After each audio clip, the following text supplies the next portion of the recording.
I'm here to talk to you today about Soch Coffee, which is a social media users group at Wake Forest University that we started about 8 years ago. And I just want to make sure, Nikki, if you could nod for me, are we seeing the PowerPoint and me or just me? Good. Okay. Sorry. So want to let you know a little bit about Soch Coffee. It started not all that long ago, about 8 years ago. And what it is, it's an opportunity for us at Wake Forest to talk about social media. We're all different kinds of social media users. Some do it full time for the university, just a very few people, just about everybody else does it as part of their other job. We use that group to share best practices. I'll talk with you how to leverage the collective strengths of your social media users and the experience they bring to the table, how to share and explore new techniques members have used, as well as challenges and successes, and how to use the group to amplify different social media campaigns, like with a social swap. So I know a lot of you are very familiar social media users, so you probably already know the #1 social media network for college students. I'm going with ages 18 to 29, and that is YouTube. So the latest Pew report from 2019 says that 91% of Americans aged 18 to 29 use YouTube. Facebook is still at 79%. We keep hearing that Facebook is dead, but there's still a lot of people who are using it. We find a lot of engagement with alumni and some students groups, particularly classes on Facebook. Instagram, not surprisingly, is next at 67%. And if you narrow the age group a little bit further to 18 to 24, it goes up to 75%. Snapchat is hanging in there with 62%, Twitter at 38%, Pinterest at 34%, and LinkedIn at 28%. So in addition to all the different kinds of channels out there, there are many different kinds of organizations on campus. So there might be accounts for a school, a department, a center, a student organization, and you might have a social media team on campus to handle all of those channels. I've been hearing from some of the other presenters who have that kind of centralized function, but you might not. And if you don't, where do you go to find one? Well, that's what we did at Wake Forest. We started one. This is actually the email from 2012. There was a coworker and I who ran the Wake Forest accounts, and we talked about our mutual love affair with social media. So we just reached out to other people who were doing social media on campus and started a monthly meeting. She and I had been meeting like over coffee, well, coffee for her, tea for me, to talk about social media. So we just started a monthly meeting to kind of get together and have kind of a loose collaboration. It's not a super organized group in the fact, but we have been going strong for 8 years now. And like when you meet a friend for coffee, it's really about catching up and sharing what's going on. Sometimes you share the things that go really well. Sometimes you share the things that don't go all that well. So we have a lot of different social media flavors across our campus. We have multiple business units on different platforms. They vary from full-time people. We are lucky enough that we have a wonderful resource at the main Wake Forest accounts, Mary Kay Birch, who runs those. There might be somebody else in athletics who does it the full time, but for the most part, all the other social media accounts on campus are run by people who do social media and marketing, or social media and PR, social media and news, social media and administrating a whole department. You get the drift. You're probably in the same boat. So one of the things we did was we decided that we weren't going to try to control the social media through this group. We don't do kind of a top-down thing in Soch Coffee, but we do talk about best practices. Now, there is a social media guidance policy from HR, as you would just guess, and we do share like commenting guidelines amongst ourselves. But aside from those things, when we started, it was really like the wild, wild west. So that was one of the reasons we felt like our group was really necessary. So here's what we found. People who were new to social media didn't know where to go to get ideas. They didn't know who to brainstorm with. A lot of times you were like the one person in your department who's doing it. And how do you divide your time and conquer? How do you decide when to mute somebody, or what do you do if you get a hurtful comment? Frequently, they were the only person on staff who dealt with social media. A lot of times, a department would give the social media keys to a young person because they're a digital native, right? And then how to do this stuff. And we found that wasn't always the case. You know, some of the students really know how to use social media to communicate personally, but maybe not from a business perspective, maybe not know how to share those things. So some of the other presentations I was hearing, like about the digital dogs and how they are giving them some prompts and helping them kind of join that conversation, I thought was great. Or the other thing that happens a lot when we have new users join Social Coffee, somebody has just come up to them and said, hey, open up a social media account. I want one of everything. We need a Facebook, we need an Instagram, we need everything. And do you really need them all? So those are some of the things we do. So because our group is truly collegial, we allow members of our group, they feel like it's kind of like Vegas, you know, what you say in Social Coffee stays in Social Coffee. It's a place to come and get ideas, where things work, where things don't work. How do I do this? You know, what are the goals? And they're not being judged by a supervisor. This doesn't go on their performance reviews.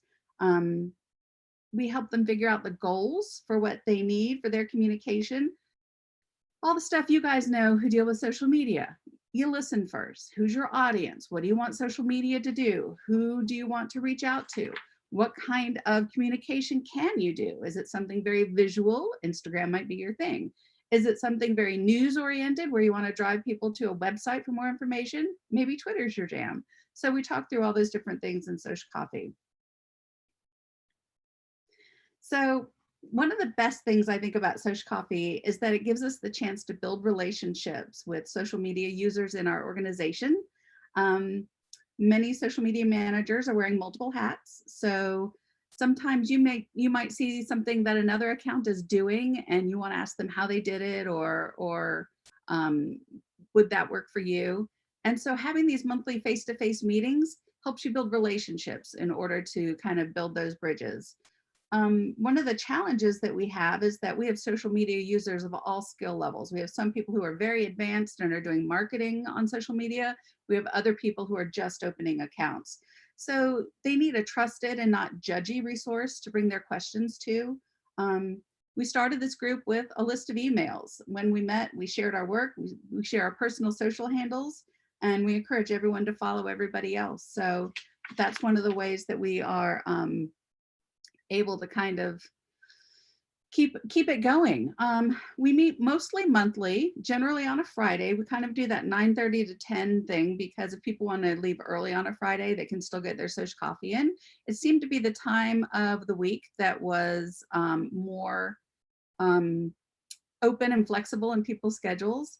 So we just put faces with handles. We have all kinds of traditions. One of the things we do when we get into the room is we write our names and handles on the whiteboard so that everyone can see it. We're not trying to keep like our list small and sacred. It's kind of a more the merrier group. So the other thing we do is we encourage people who are new to take a picture of the whiteboard. That way they've got the whole list at their disposal. We use a Google Calendar invite to send out the invitations to the meetings. And the guest list is visible. So people can look back and see who was invited to the meeting if they want to afterwards have a one-on-one conversation, or if maybe somebody said something in the meeting that really resonated, they can do that follow-up. So we found that it's been great to kind of foster these effective communication strategies. We've been learning from people in our group who have very different communication strategies. Some use contests to help them name a new cafe. That was something that Wake Forest Law did a few years ago before I came to the school. Others ran live Facebook chats or did webinars for admitted students and were looking for ways to publicize it. What we found is just what you know, there's really no right or wrong way to do it. It all depends on your audience. We did have somebody with the Ronalda House Museum, Trish Oxford. Like she had very different goals from some of the rest of us in Social Coffee because we were focused on students and groups of faculty, students, more the on-campus things. And Ronalda House is part of Wake Forest, but it is a little different. It's an art museum. I mean, it's amazing. Check it out. But she was trying to bring more people to the museum. So her goals were more about attendance. So she also ran into things where, because the art is copyrighted, just inviting people in to take pictures in the museum wasn't necessarily a good strategy for her. So, but we talked about, geocaching or caching, I'm not sure which, or Instagram contests, and just having a different perspective was really enlightening to us. So one of the things that we did in our early days is we would all bring like an idea that we saw from somewhere else. Maybe it was something a brand did, or we'd share like a funny video as something that was something neat. And it's that sharing best practices that I think has helped us be just a good core group for the last 8 years. You learn how social media users in your organization can more effectively collaborate amongst each other. We talk about crisis communications at least once a year, sometimes more. We'll spend a meeting talking about what to do if there's a crisis on campus, how we would all use our social media accounts to follow our wake alert, for example, and just repeat that official information. We talk about different things to do when you're opening an account, that you should register with a departmental account. That way a student that you hired to run your social media accounts can't hold them hostage and refuse to give them back to you after changing the password. True story. Lawyers got involved, but those things have been solved. You don't need an account for every event, honest. I think that there is less interest in that nowadays than there was a few years ago, but still, monthly we'll get questions, oh, well, we're having this big event, do we need a separate account for that? Do we need a hashtag for it? And when we talk to people about those separate accounts, we're like, okay, so your event is in 2 months and you spend 2 months trying to get people to that account, and then the event is over. What are you going to do? So we suggest that instead they do a takeover of one of the accounts on campus that's already built an audience, because as you know, building your audience is the thing that takes the longest time on social media. So why not use an account that already has one right in there and you can just leverage it? So we've talked a lot about takeovers, or different social media users might tag different accounts when they post something to kind of help raise awareness. That's something that we'll talk about in the meeting as well. And we encourage everybody to do it. Now, we try not to be obnoxious about it when we do it, but it is something that we have found to be really helpful. All right, so other things we talk about are exploring new tools and new techniques. So how to create very inexpensive videos, for example.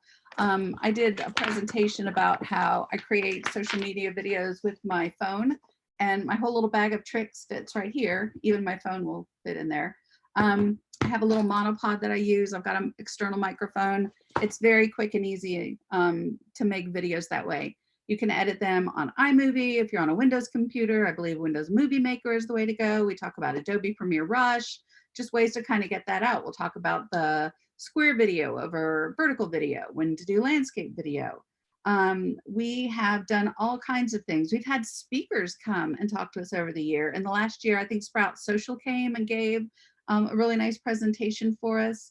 A few years ago, we had Hootsuite give a presentation for us. And we didn't know when we arranged it that our speaker was actually located in Western Canada. And we have a morning meeting. So he had to get up at 5:30 in the morning to call in and make sure that everything was okay before having the meeting.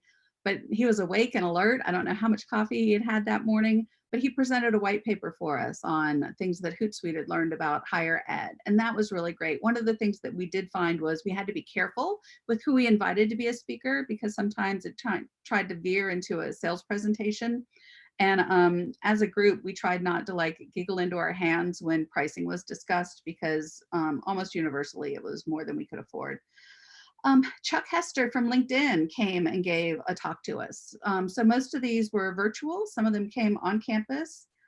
We've talked about contests and giveaways, takeovers, how to do social ambassadors. When I was at the School of Business, shout out Wake Forest Biz, we had student ambassadors for the programs and encouraged them to take photos at different events that they were at and share those with us. We also trained staff members to who went on career tracks, or maybe had some of those after hour team building events or recruiting events or alumni engagement events. share pictures from wherever they were. So I might get a text, you know, at 9:30 at night from San Francisco from a coffee that they were having. And so I just pop it right up on our social media channels.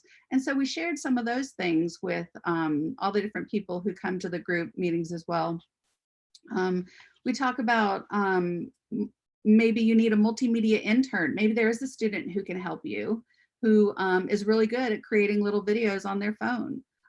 Maybe there are people who are in the studio art program who are looking for experience building a portfolio and would like to talk with you. So we talk about leveraging some of those assets on campus as well in our social coffee groups. There's a lot of students who love to interact with your school, and they're doing it anyway. So as you keep an eye out on the content that's out there and what people are engaging with, you'll get to know who they are. And there's nothing wrong with approaching them and saying, hey, you know, we really like what you're doing. Would you like to do a takeover or something like that? Other things we talk about are new tools. Everything from camera lenses and gimbals to my little video kit I was talking to you about. We've introduced a lot of people to Canva to use graphics, to make very quick graphics for social media. It's great. Most of you are doing it yourselves too. We're an Adobe campus. We have access to the full Adobe Creative Suite. But as I mentioned, not everybody's doing social media or is a designer in their full-time job. So we teach them how to do very quick and easy, but really good looking graphics and little videos with Adobe Spark Post and Adobe Spark Video. We talk about iMovie and how we use that, or making square videos in Adobe Premiere Rush. Some of you are probably using things like If This Then That, IFTT. That's something that would kind of blew my mind a little while ago. One of the things that I did with it was set up a Google Sheet to automatically populate. So every time I tweeted on my social media account, it would take the tweet, add a link, date and time, stamp it.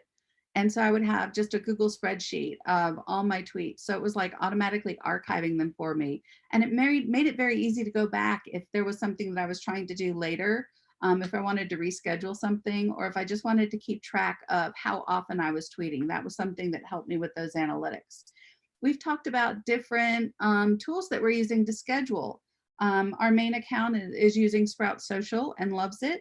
At the law school, shout out at WFU Law School, we're using Loomly to schedule. And one of my coworkers who has really been very involved with our social media at the School of Law and does a lot of our scheduling, talked about how easy it was to use Loomly to do that kind of annual winter break posting.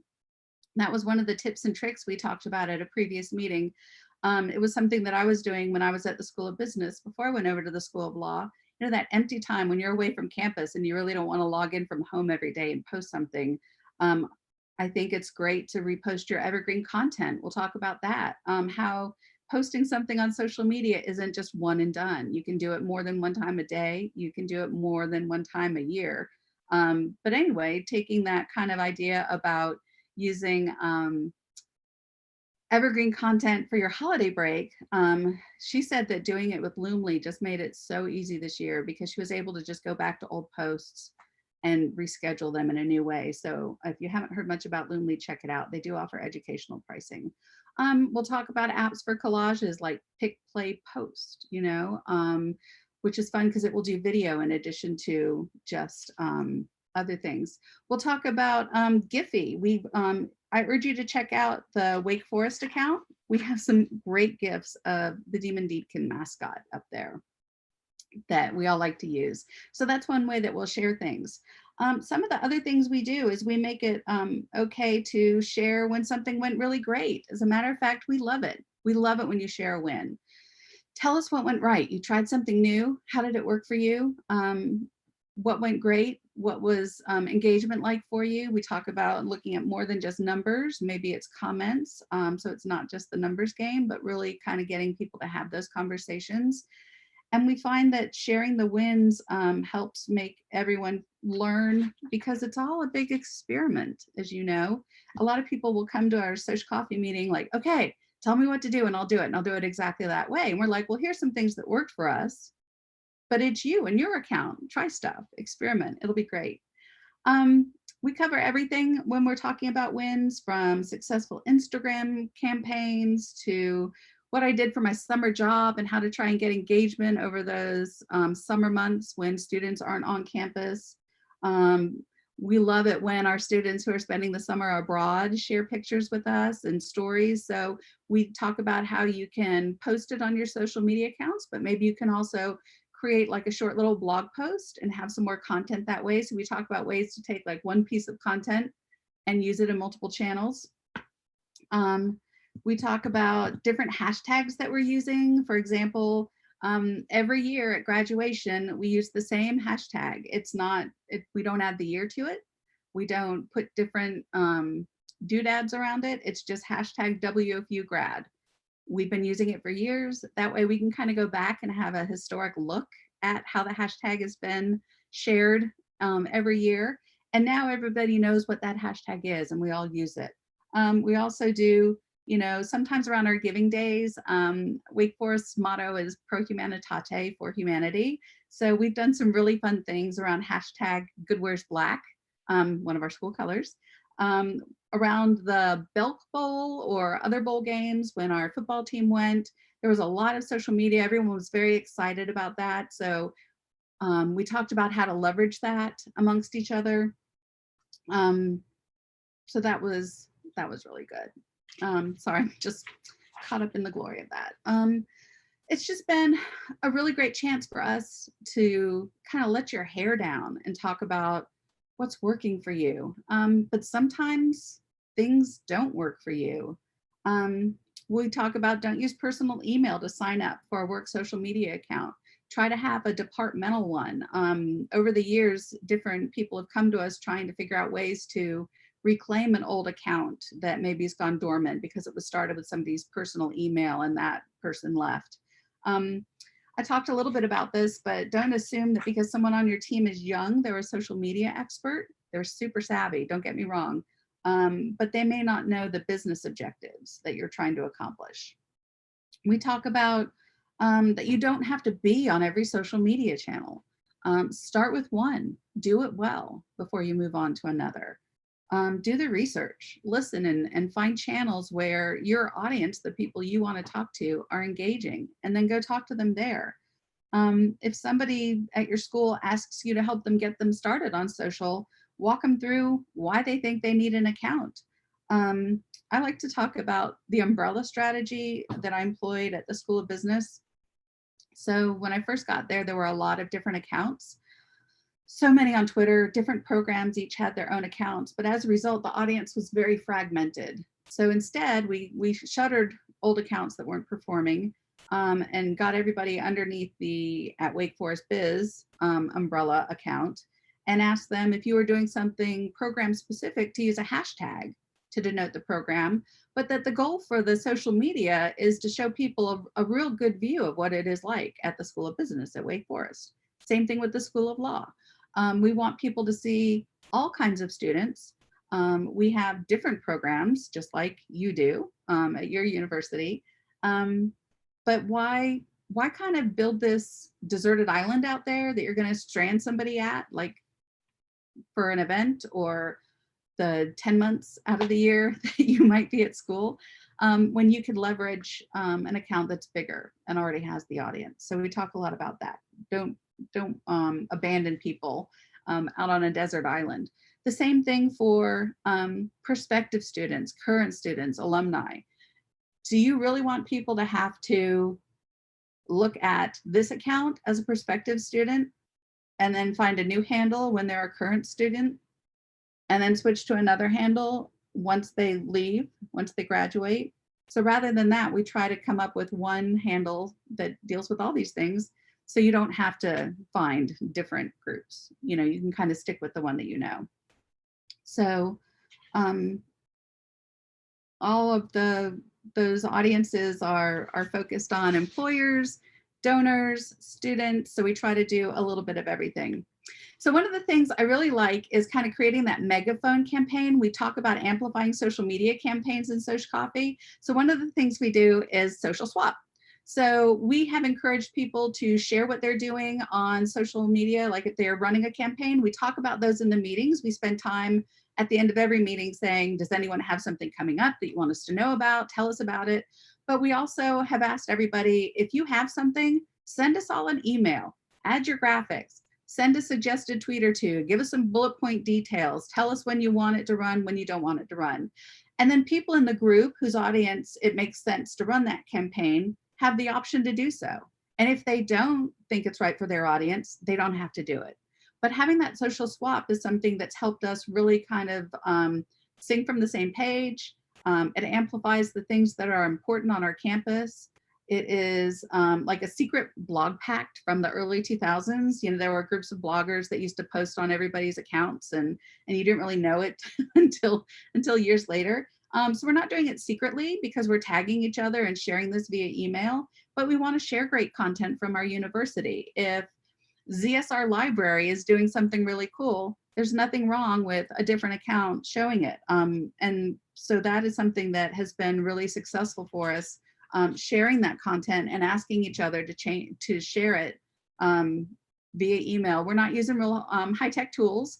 We don't really have a Slack channel. I already told you that we write our names on a whiteboard. We're using Google Calendar, but we do have a Facebook group that we use, and we will post things there. One of the things recently with the coronavirus, I put out a reminder to everybody just to retweet what the Maine University was retweeting, which was based on our wake alerts.